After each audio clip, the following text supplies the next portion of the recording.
Saudações, estimado amigo ouvinte. Este é o nosso espaço singular da Rádio Dia em comentário político com o Dr. Armando Vicente. Como vai, Dr. Armando? Bom dia, Rivaldo, eu vou bem. Bom dia, Claudino e Ana. Bom dia a todos os ouvintes da Rádio Dia. Muito obrigado por estar cá conosco mais uma vez neste espaço singular da Rádio Dia, um espaço de conversa descontraída à volta dos acontecimentos que chocam a sociedade cabo-verdiana. Na linha que vai nortear esta nossa conversa de hoje, vamos começar por dar um pequeno olhar, não é, sobre o Humbertona, né, que morreu ontem.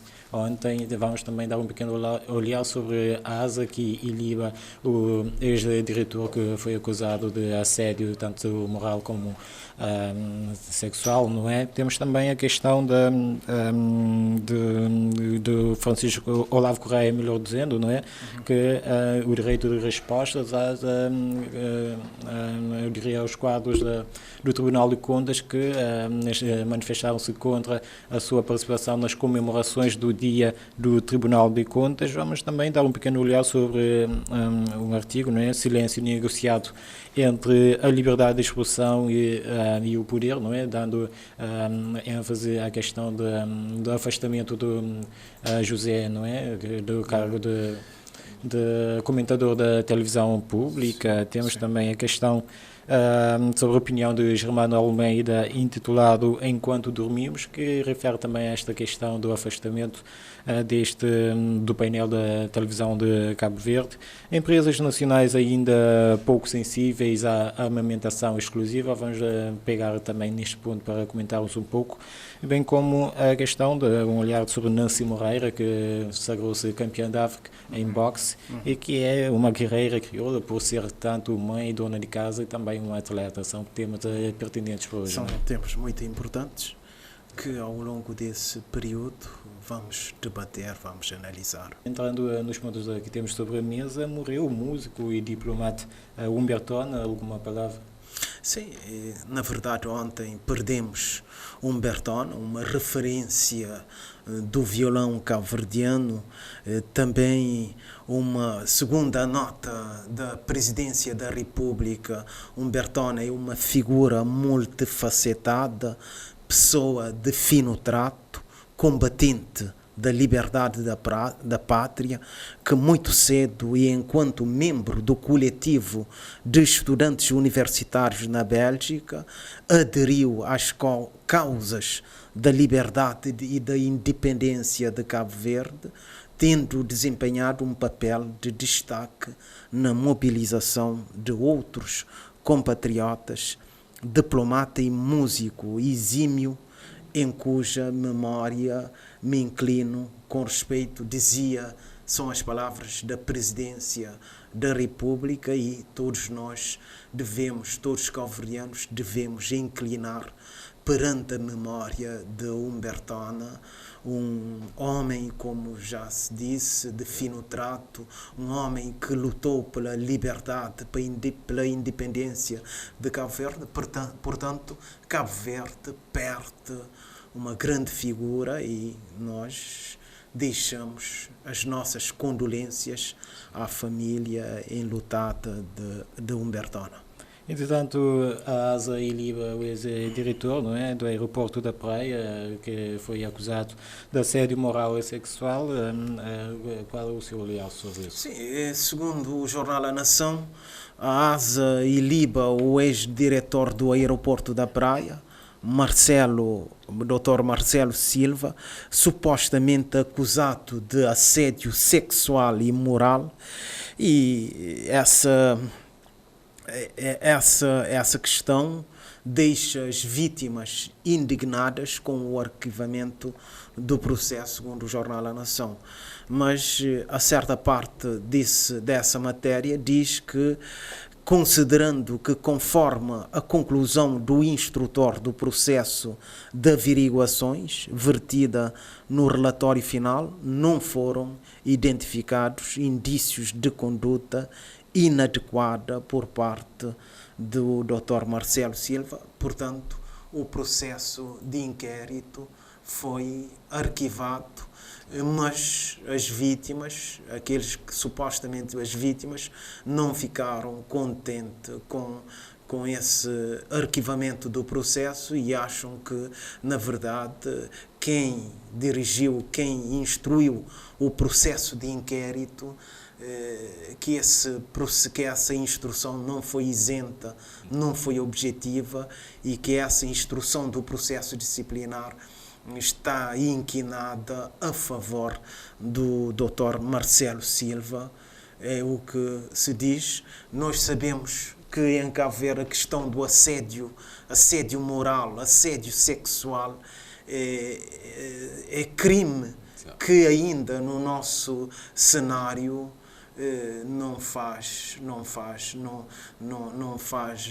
não é tido em linha de conta. Quantas vezes ouvimos relato de senhoras que vão pedir emprego e os chefes dizem: só se você deitar comigo é que você terá o emprego. Então a questão do assédio sexual em Cabo Verde é uma questão que ainda, para além de acontecer, ainda não é bem, é uma questão não bem tratada em Cabo Verde, uma questão que tem que ser vista em Cabo Verde e, nesse caso, não sabemos se, na verdade, ficamos na dúvida se as vítimas, porque Marcelo também diz que foi uma cabala montada contra a sua pessoa e as vítimas ficaram descontentes com o arquivamento do processo. Nesse caso, há que fazer mais investigações para, na verdade, ver se há matéria disciplinar ou se não houver. O certo é que ficou a dúvida paira no ar a respeito, porque enquanto Marcelo Silva diz que houve uma montagem, uma conspiração, um golpe baixo, como diz, sim, um golpe baixo contra a sua pessoa, tentando denigrir a sua imagem e a sua pessoa, as vítimas também entendem que o arquivamento do processo não foi um ato certo, porque houve situações que, segundo as vítimas, poderiam fazer com que o processo avançasse. E o que achas desse arquivamento? Eu, sinceramente, fico na dúvida, não sei como opinar, porque enquanto Marcelo Silva diz que houve uma montagem contra ele, uma conspiração contra ele para denigrir a sua pessoa, e as vítimas, com o arquivamento do processo do inquérito, as vítimas também dizem que ficaram frustradas com esse arquivamento. Portanto, aqui não se sabe, não há elementos, não há mais elementos para você posicionar e dizer que não, o instrutor do processo esteve inquinado a favor de Marcelo Silva. Ou então as vítimas estão a levantar calúnia contra essa pessoa. Portanto, aí não há elementos para se posicionar de um lado ou do outro, mas o certo é que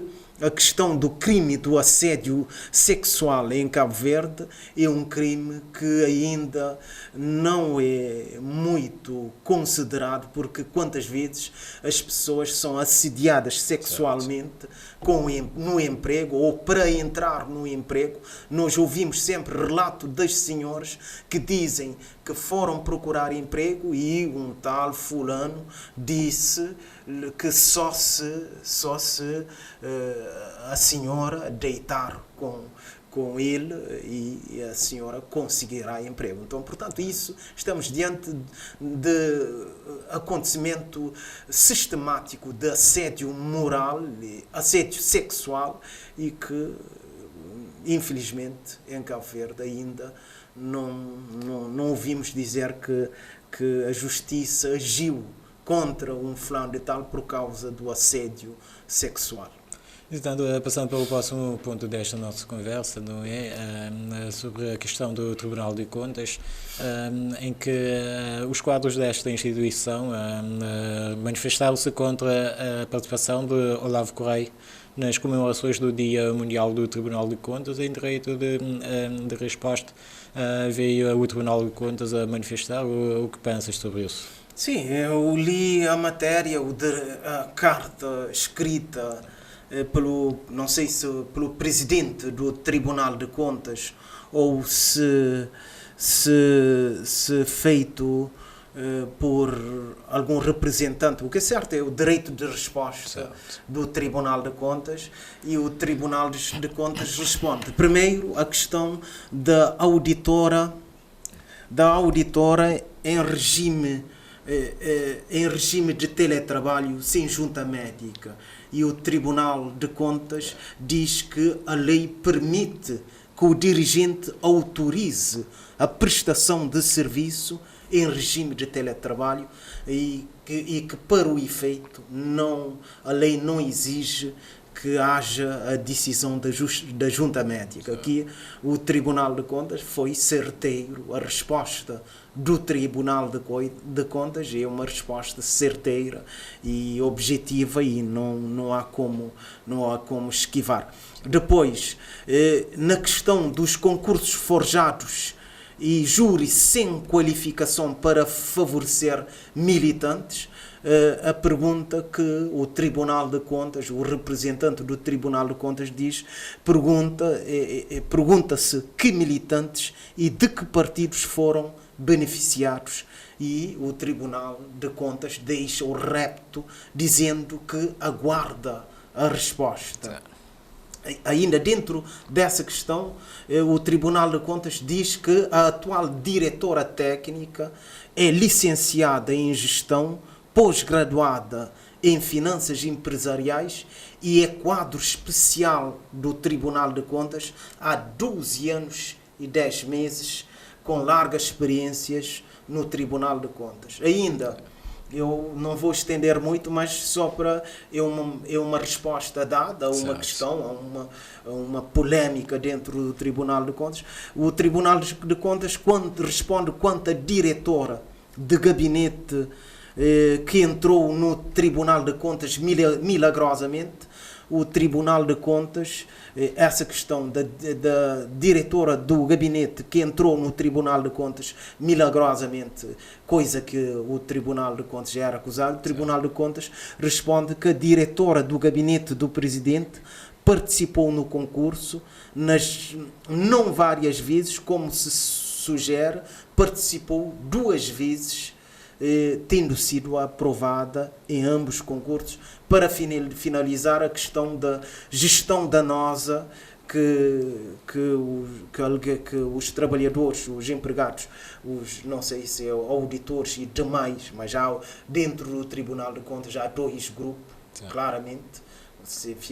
Quanto à gestão danosa, o Tribunal de Contas diz que eles acusam o Tribunal de gestão danosa, desastrosa e negligente e falta de higiene no ambiente de trabalho. O Tribunal de Contas informa que a gestão danosa aconteceu de facto quando havia no Tribunal quem beneficiava de senha de combustível sem ter esse direito. Portanto, e ainda o Tribunal de Contas responde à questão do convite a Olavo Correia, dizendo que aqui não há, é uma opção e que alguém deve dizer o que entender, mas pronto, que é um convite, porque o Tribunal de Contas está sempre fazendo relação com o governo.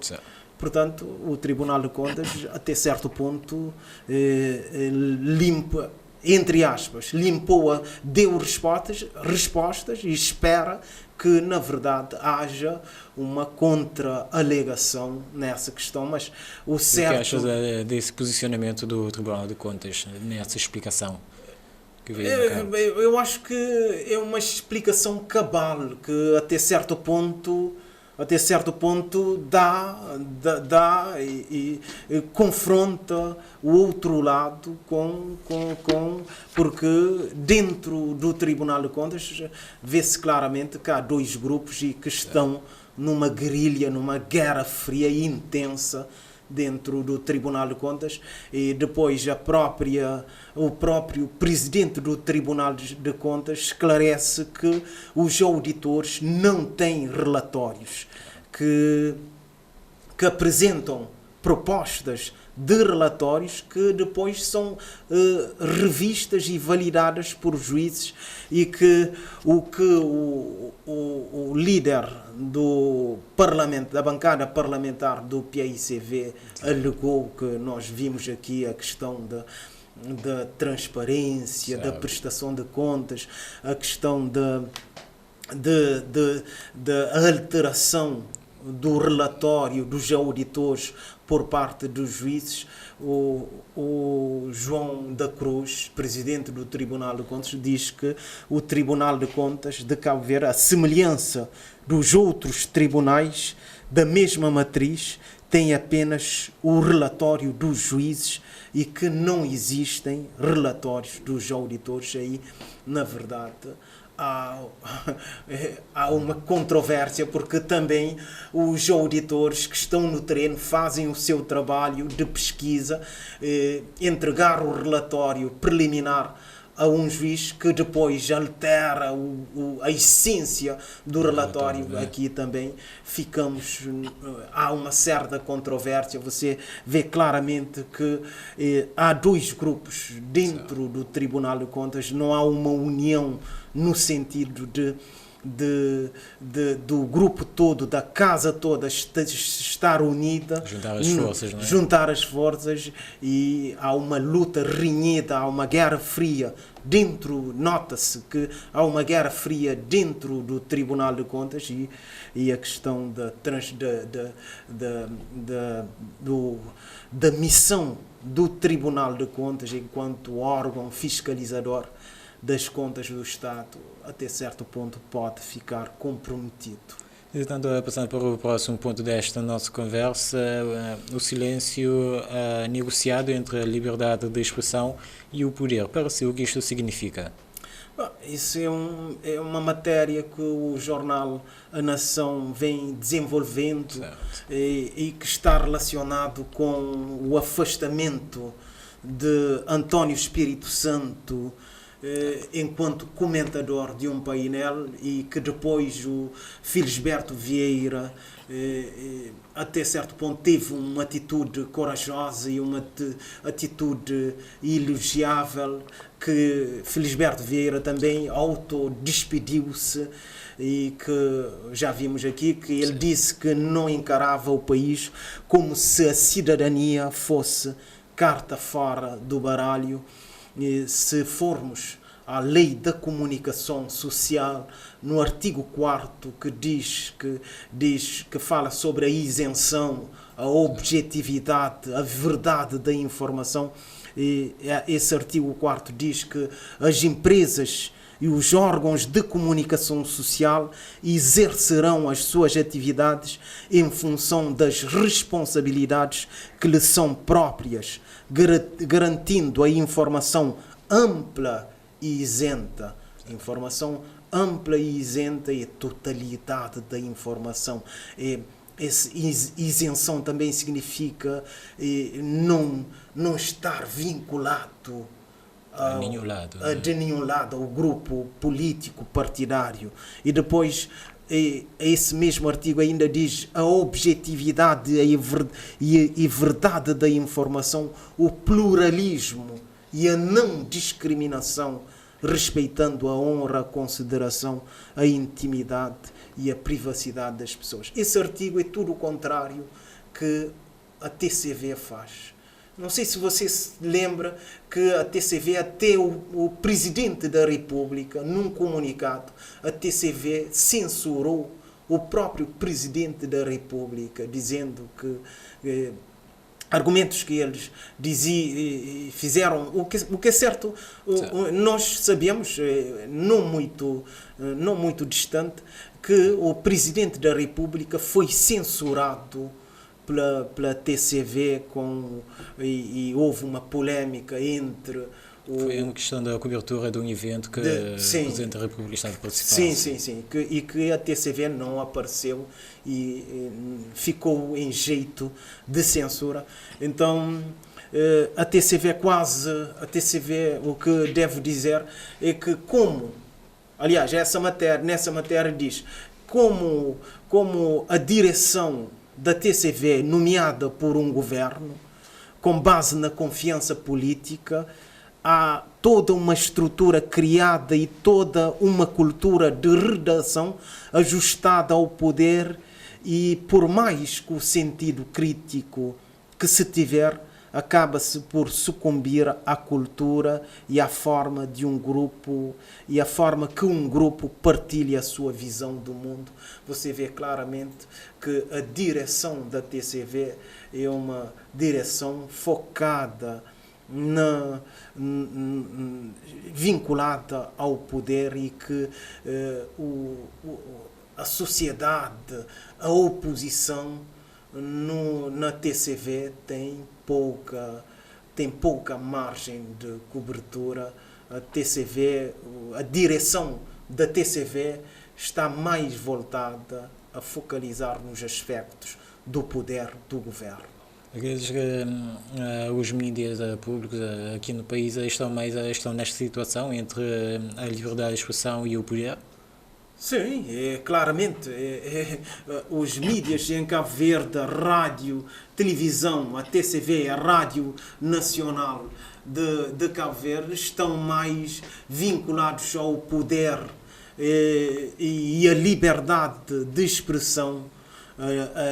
Toda essa que diz a isenção, a objetividade e a verdade da informação são princípios que não são considerados pela TCV e pela Rádio de Cabo Verde, porque, veja, se você for, quantas vezes eu for, por exemplo, há situações que você vê claramente que a verdade da informação não é tida em consideração. Você vai e pede o direito de resposta e eles pura e simplesmente não lhe dão. Você enquanto cidadão ou você enquanto organização, a TCV e a Rádio Nacional estão mais vinculados ao poder, ao governo, porque eles estão a representar o governo de Cabo Verde, não a generalidade do povo de Cabo Verde, respeitando a isenção,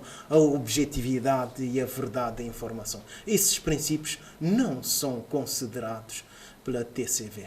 Tem a questão se fosse só para terminar, se fosse considerado a isenção, a objetividade e verdade, o afastamento de António Espírito Santo jamais aconteceria, o que levou que Felisberto Vieira autodespedisse também. Queres dizer que este desconvite, eu diria assim, do António Espírito Santo está ligado também ao poder? Não sei. Claro, está ligado ao poder e porque, segundo eles, Felisberto Vieira representa o PAICV e teria de haver uma pessoa que representasse o MPD no painel. E coisa que eles acham que António Espírito Santo não faz, não está vinculado, não representa o MPD. Mas o problema mais grande é a sociedade civil. Então, e Felisberto Vieira diz que ele não foi mandatado pelo PAICV, não representa o PAICV, que ele foi para esse painel enquanto cidadão livre para debater assuntos da realidade bem como António Espírito Santo não está vinculado. Então a sociedade civil, veja que quem vota, por exemplo, se você for, às vezes nós dizemos que a abstenção ganhou as eleições. Então, essa parte da abstenção que não vota, não tem voz, não paga os seus impostos, essa parte da população que não vota, que é mais de 50%, e que trabalha e que paga os seus impostos, não deverá estar representado num painel de tudo à volta dos partidos. Isso condiciona a tal isenção, a objetividade, a verdade da informação. Entretanto, passando por o próximo ponto desta nossa conversa, mas ainda continuando neste assunto, né, deste convite de António Espírito Santo, num artigo de opinião de Daniel Almeida, Germano Almeida, melhor dizendo, intitulado Enquanto Dormimos. Focando neste artigo, Dr. Armando, enquanto dormimos, o que acontece?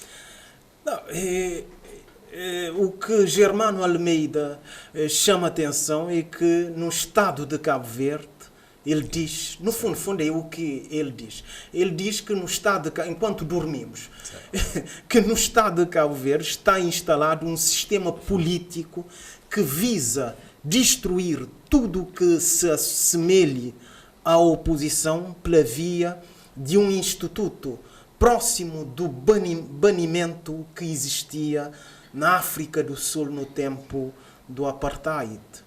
No fundo, nós dormimos, mas a democracia e o Estado de Direito está... Alguém diz que podemos anoitecer na democracia e amanhecer na ditadura. E Cabo Verde, enquanto dormimos, na verdade, nós anoitecemos na democracia e estamos a amanhecer na ditadura. Cabo Verde, claramente, quando, por exemplo, a TCV representa apenas o partido MPD, a TCV, os órgãos de comunicação social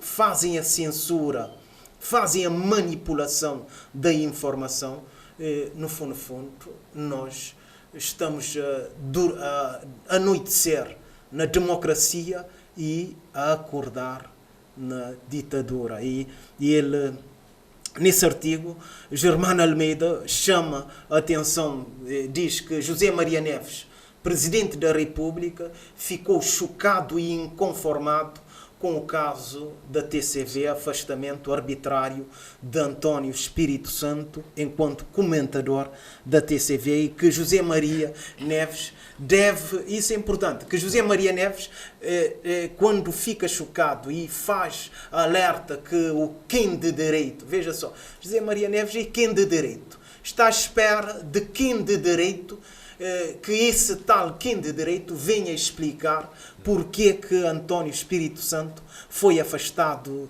da TCV enquanto comentador, e ele diz que José Maria Neves deve esperar sentado, porque, ou mesmo que José Maria Neves deve esperar deitado, porque nunca mais vai aparecer explicação porque que António Espírito Santo foi afastado. Mas disso? O que pensas disso? Jamais ninguém irá... Sim, ele diz que tem acontecido situações idênticas, que nós ficamos à espera desse tal quem de direito, que esse tal quem de direito venha explicar, e que nunca esse quem de direito, sobretudo nos órgãos de comunicação social, venha explicar o que é que tem acontecer. Mas Germano Almeida vai muito mais além nesse artigo. Ele diz que ele traz a questão ao de cima da omissão de José Maria Neves, que foi primeiro-ministro 3 vezes, e também traz a questão da omissão de António Espírito Santo, que foi deputado, presidente da Assembleia Nacional e provedor da Justiça, perante o caso da prisão arbitrária de Dr. Amadeu Oliveira, que o cidadão Amadeu Oliveira está preso por um crime que não cometeu,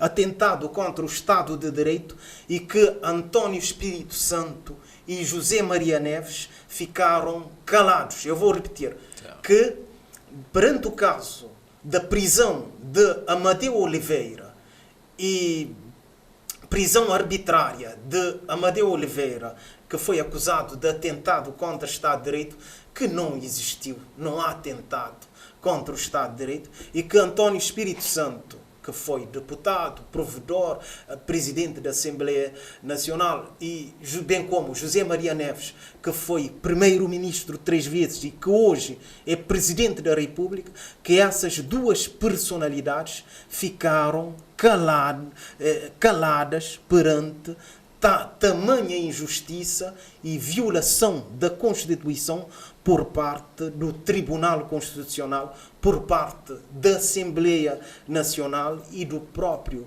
presidente da Assembleia Nacional, que disse que Hostilino disse que Amadeu Oliveira teria de ser contido.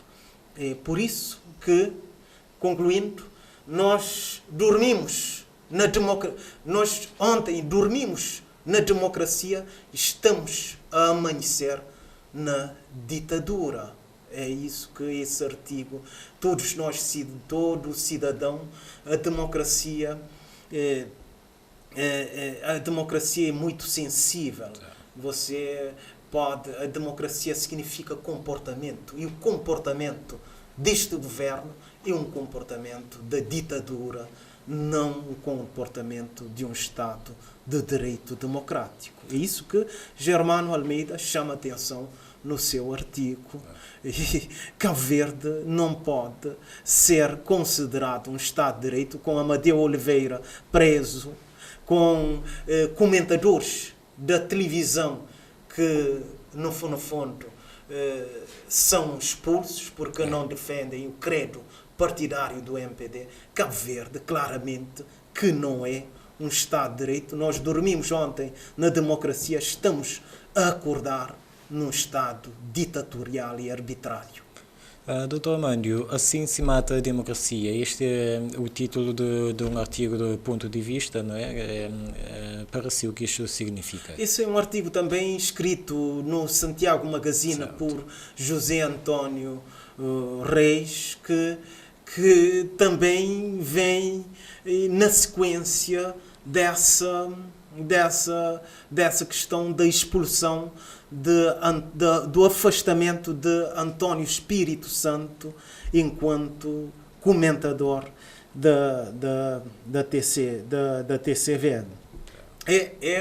Vai quase na mesma linha desse artigo de Germano Almeida, porque eu também tenho lido alguns artigos de José António dos Reis sobre o caso Amadeu Oliveira, onde ele claramente deixa entender que a democracia cabo-verdiana quase que...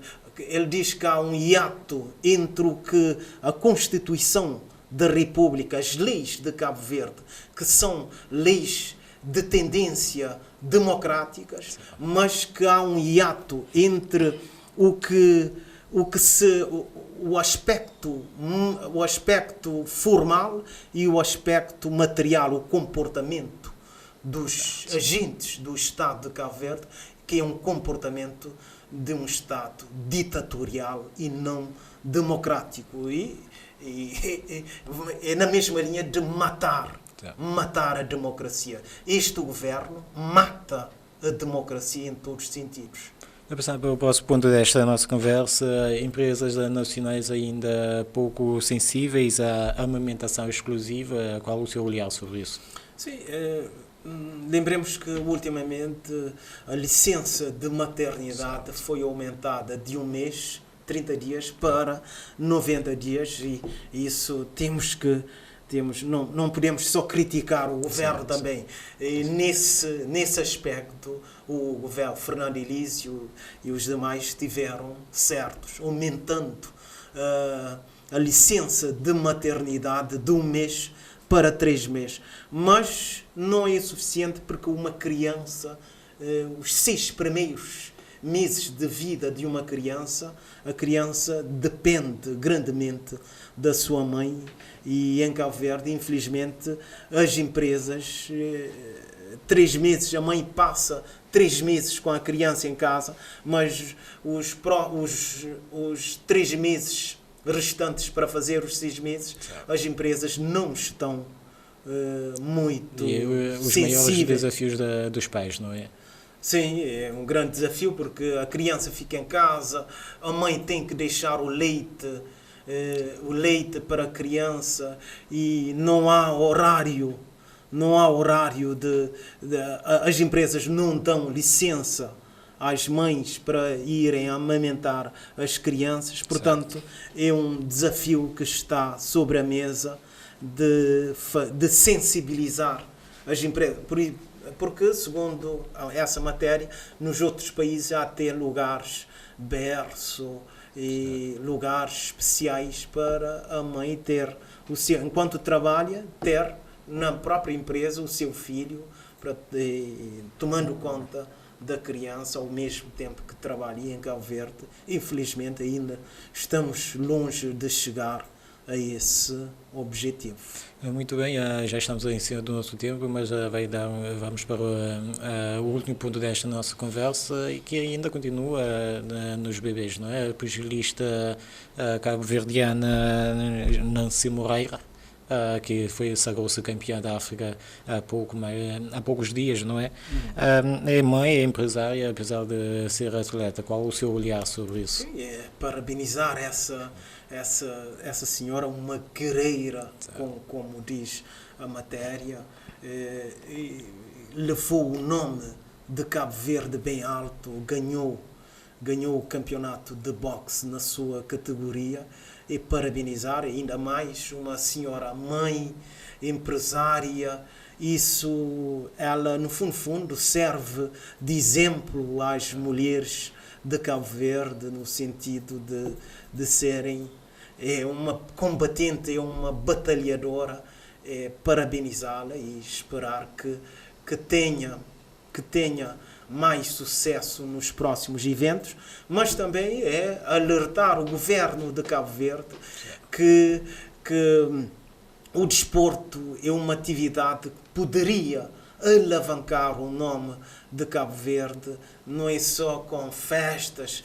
Nós gastamos muito dinheiro nos festivais e nas festas, que incrementam o álcool, a prostituição, e gastamos pouco dinheiro. Se você comparar o dinheiro que é gasto nos festivais com o dinheiro que é gasto no apoio ao desporto, você não tem esse já, mas fica esse desafio de encontrar dados que vão comparar os gastos com os festivais a nível nacional, somando tudo que tem a ver com os festivais e em contraponto com os gastos que o governo do Cabo Verde faz na área do desporto. É um desafio que fica lançado, esse desafio, para procurarmos esses dados e trazer para os ouvintes da Rádio Dia. Muito obrigado, Dr. Armândio, por estar cá connosco neste espaço da Rádio Dia. Foram temas muito pertinentes hoje, não é? Certo, temas muito pertinentes.